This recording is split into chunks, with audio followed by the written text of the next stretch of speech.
Hey everyone, welcome to our channel. We're the Board Girls.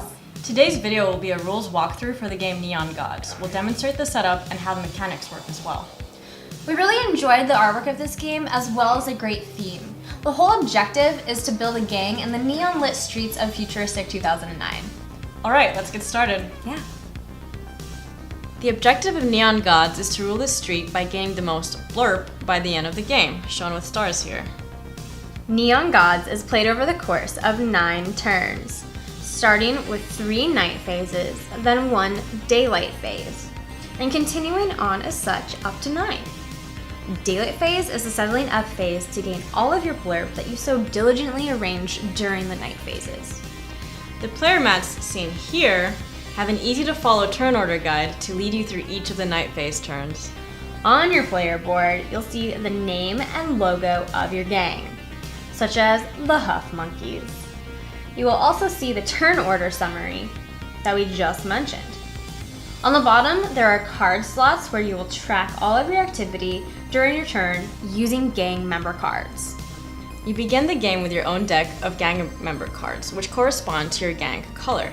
Each player begins with an identical deck of gang member cards. The gang member cards describe the type of gang member, their name, the activation effect they will have, and the battle die color you can use them for.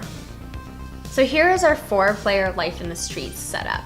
As you can see, there are no dead spaces according to the rulebook. The dead spaces look like this, and they're present in a lot of other scenarios. The setup for Neon Gods looks like this, with each player surrounding the city board with their player boards at the top, the shuffled deck of gang members under the draw pile slot, $5, and 16 gang figures standing by waiting to be recruited to your base. Each player's blurb marker is placed onto the starting position of the blurb track. The recruitment board is placed above the blurb track. The gang member cards are shuffled to form the recruitment deck. 4 gang member cards from the general deck are placed into the recruitment slots along the recruitment board. If an event card is drawn during setup, remove it from the recruitment and replace it with a gang member card. Shuffle any event cards back into the deck. We'll go over these cards a little bit later. Place the round marker on turn 1.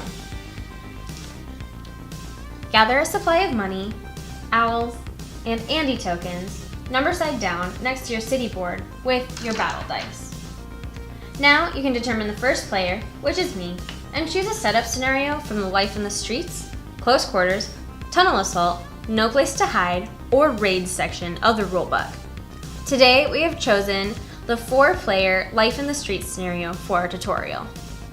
Each scenario has special rules depending on what you choose, but the setup always includes 4 work cards with a supply pile of corresponding tokens, and placing 6 gang figures on your gang base.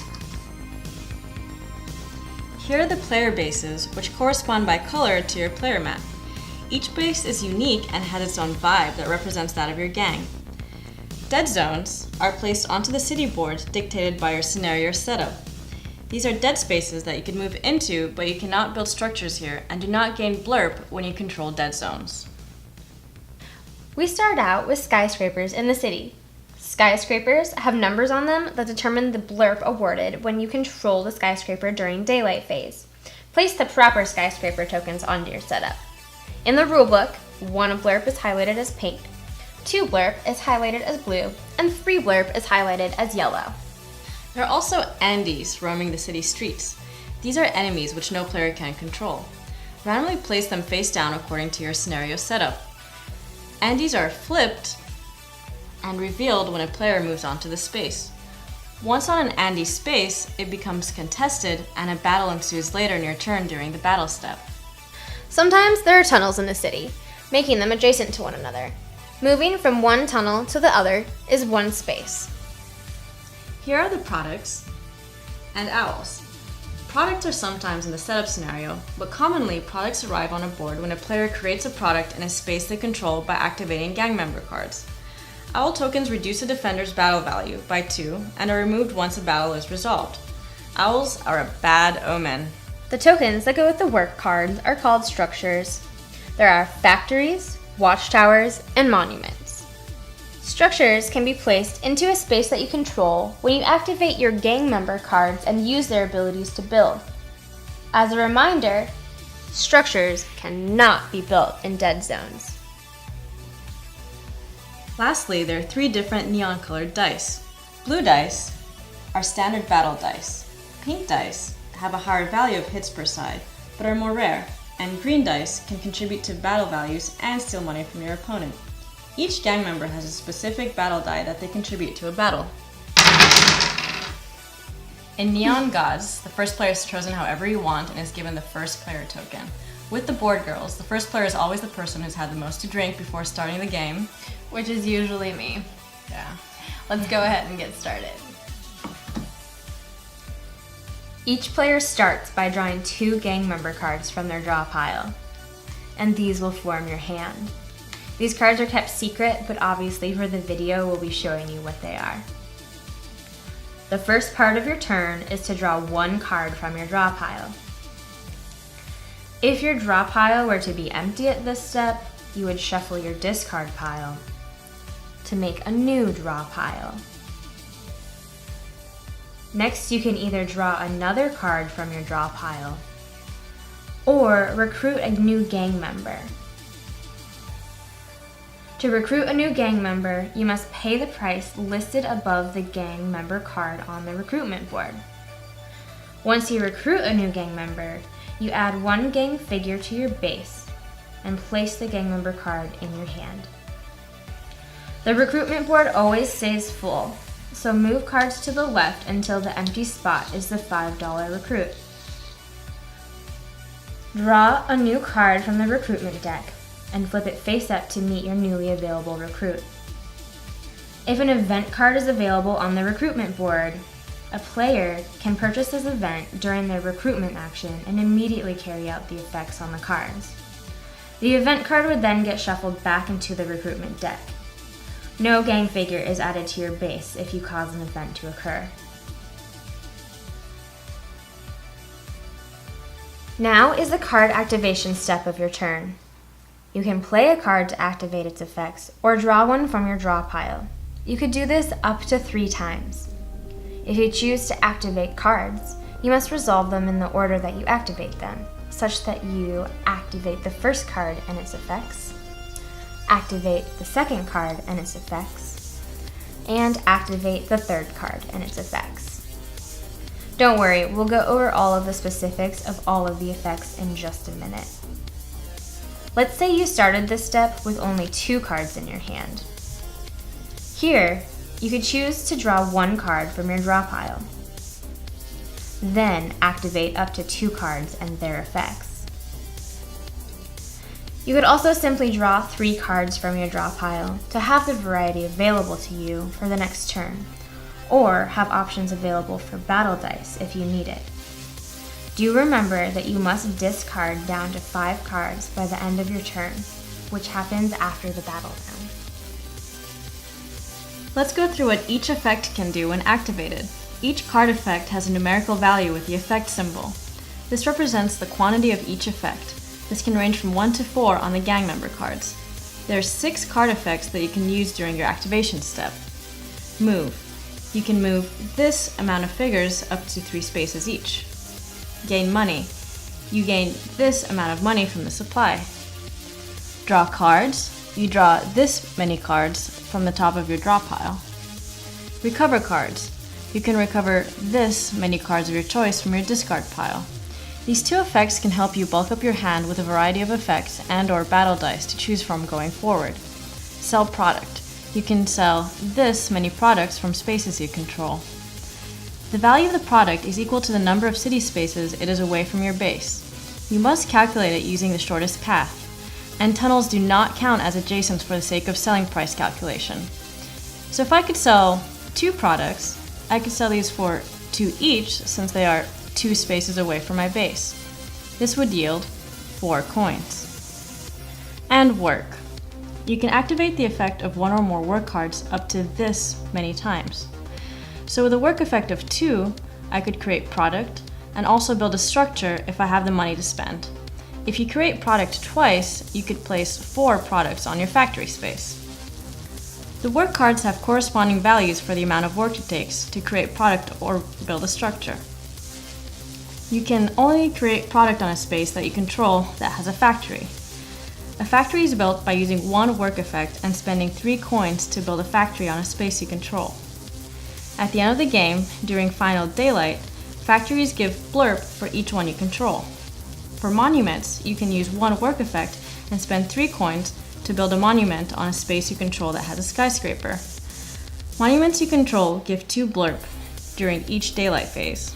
Watchtowers are built using 1 work effect and spending 3 coins on a space you control. These give extra support battle points during a battle. You control a structure when you control a city space, regardless of the original builder. Let's talk about the battle that will happen here.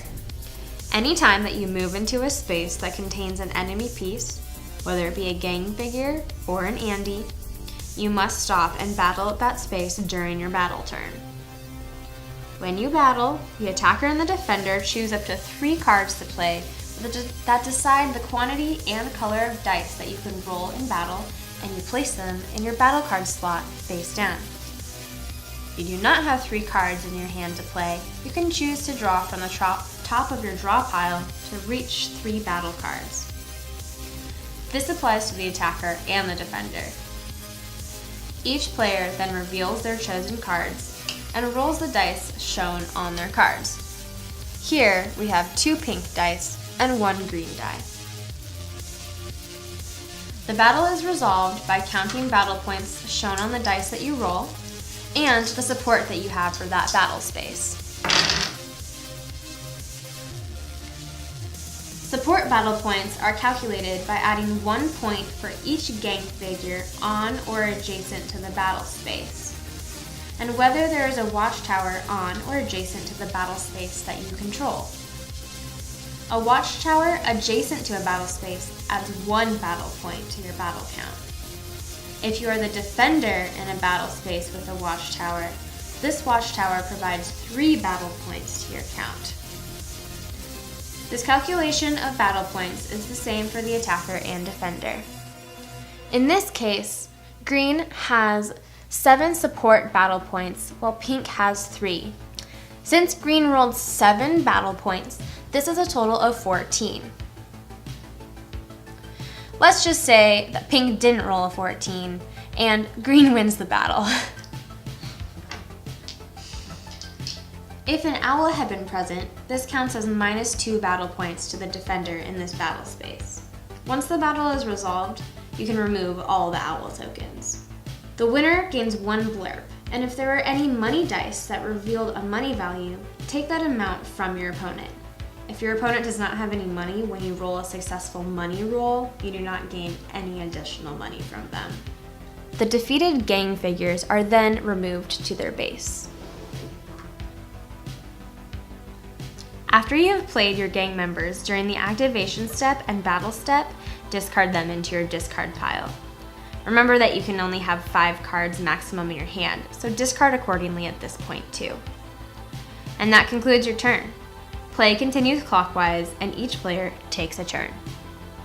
Once every player has taken a turn, the round token moves forward and the round begins again with the first player.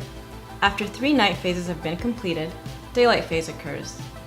Daylight is the accounting phase where you gain blurb from your activities during the night. First, you gain 1 blurb for each city space you control, including your base if you control it. You do not gain blurb from dead zones. Secondly, you gain blurb from any additional effects on the city spaces you control, such as skyscrapers and structures. Lastly, beginning with the current first player and continuing clockwise, each player can spend money to gain blurb for the buying price list on the recruitment board. Notice that the price per blurb unit is more cost-effective as you purchase more. So the Huff Monkeys get 11 blurb total, the Brute Utes get 8 blurb total, and so on. Pass the first player token clockwise to the next player. Move the round token to the next turn, and begin playing with the new first player. At the end of the final daylight phase, the player with the most blurb is victor of the neon lit streets. If there happens to be a blurb tie, the player with the most money wins the tie. If there is still a tie, the creators say a classic brutal staring contest decides the true winner.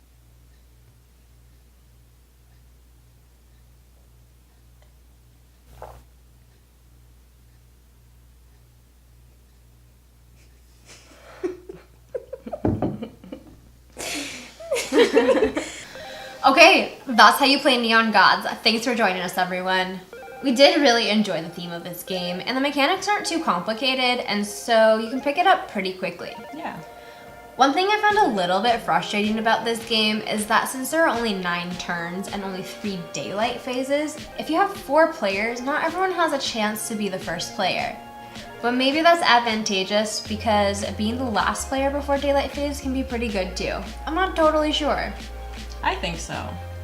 And overall, the game was pretty balanced. The variety of scenarios makes it exciting every time you play. And the more you get a feel for the game, you can come up with your own scenarios. And if you do have your own setup, please share it with us in the comments below. And another interesting thing I found was that the gangs did not reset during daylight, so you have to plan ahead for the following night phase. Definitely. We also didn't use the dead zones that much, but in a 3 or 4 player game, it might be really useful, such as like for avoiding battles, or if you're trying to skirt other players' turf, or if your base is closed in from other gangs and you need to get out into the city and are trying to avoid battle, that might be a good strategy for you to use as well. It's also really advantageous for you to enclose another opponent before battle. That way you have as many battle support points as possible before beginning the battle. Yeah. And the game lasted about an hour and a half for us, but that's because we were still dissecting the rules and the strategy. The 60 to 120 minutes is pretty accurate for a 2 to 4 player game. And because the complexity and the weight of the game is about 2.5 out of 5, it makes it really fun to play with your friends on a game night. Definitely. Hopefully you guys enjoyed our How to Play Neon Gods video. Like and subscribe, that way you can keep up with all of our videos in the future. Leave your thoughts on Neon Gods on the comments below, and cheers to good game, everyone. Cheers!